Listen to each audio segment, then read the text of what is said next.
It had been a windy night. Katie discovered that the wind can open and close the screen door by itself.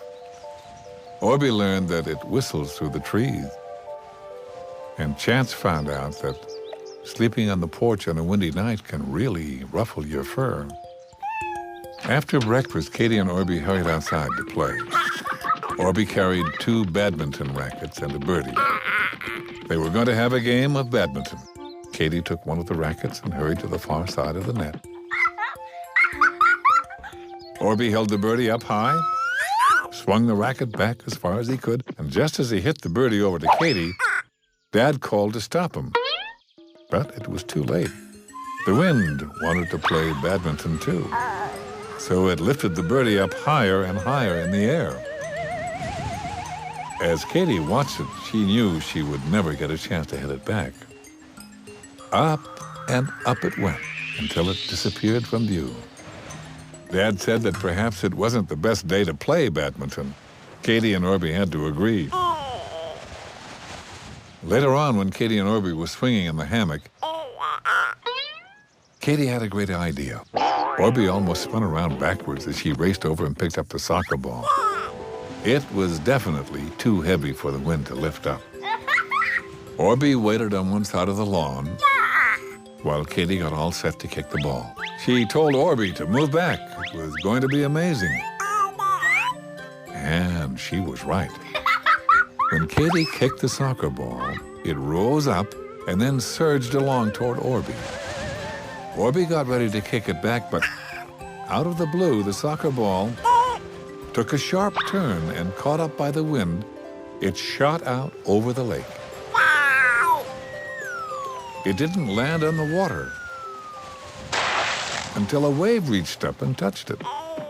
Katie and Orbie called for Dad, but by the time he got there, it was a tiny dot on the horizon. Orbie asked Dad to get the motorboat and chase the ball, but Dad said with a wind like that, he would never catch up to it. It would be miles away by the time he left the boathouse. Their soccer ball wasn't coming back. Katie and Orbie were disappointed. Mom told them that they would be able to buy a new ball another day. The 2 friends sat on a rock overlooking the dark gray wave that splashed and sprayed on the shore. Sometimes they sprinkled Katie and Orbie with drops of water. It was the spraying of the water that made Katie think of something else to do. She raced for the house and disappeared inside. When she came back, she had 2 bottles of bubbles in her hands. She told Orbie that they could hold the bubble makers and the wind could do all the blowing. Orbie tooted that Katie was brilliant. They checked the way the wind was blowing by the way Katie's hair was flying, and then they loaded up their bubble holders. Orbie's bubble mixture vanished before he even got it out of the bottle. Katie's went pop and was gone. They both tried again a few more times, but the wind just whipped the mixture out of the holder and no one could even get close to making a bubble. The wind was blowing the bubbles too hard. Then Katie thought of another game. They would play superheroes and use pillowcases as capes. And this would have been a good idea, except that when they ran in the wind, Katie's got pulled right out of her hand. It would have blown right out onto the lake, too, except that a bush caught it and gave Katie time to grab a hold of it. And quickly, the 2 friends put the pillowcases on the porch before the wind could take them away. They sat down on the grass, the wind blowing all around them. It seemed like it wanted to play, but it was too rough with their toys.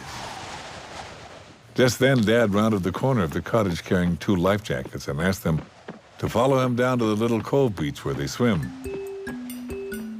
The beach was surrounded by trees and the dock, and so, although there were lots of waves, they were not as big as out on the open lake. As Dad zipped them into their jackets, he told the friends that he would teach them the secret of the 7th wave.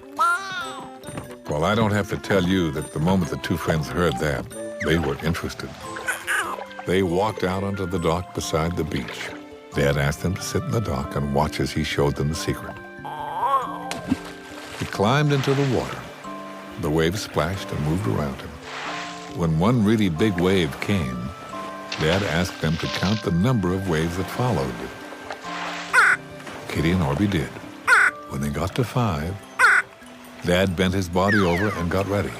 When they hit 6, Dad got lower in the water, and when they said 7, Dad shot forward with the wave and rode on it until he got close to the shore. Katie and Orbie shrieked with delight. He was wave riding. But then, to their real surprise, Dad came over to the dock and lifted both of them into the water. He told them to be a bubble on the water and ride the waves up and down until the next 7th wave. When that one came, they would go for a wave ride. They were already at 5, and Katie wasn't too sure how to do it, but Dad just told her to push off the ground with her toes when the wave came, and the wave would do all the rest. The 7th wave moved right up behind Katie, and instead of moving forward with it, she rose up and felt it rush under her toes, and then she sank down again. Orbie shot forward like a rocket and was totally carried to the beach. Dad started counting again. Katie got ready, but when the 7th wave came, she pushed too late, and the wave washed right over her head. Orbie was worried about her, but she laughed right out loud, so she was having so much fun. This time, Dad moved beside Katie and held her in his arms. When the 7th wave came, he gave her a push at just the right time, and Katie sailed along on the wave. She giggled and splashed as she went. The next time they tried it, 3 at the same time. Then they tried jumping over the waves and through the waves. When Mom came down to see what they were all up to, Katie told her they'd finally found a game that she and Orbie and the wind liked to play. And do you know what? If you had been there that day, I'm sure the wind would have liked to have played with you as well.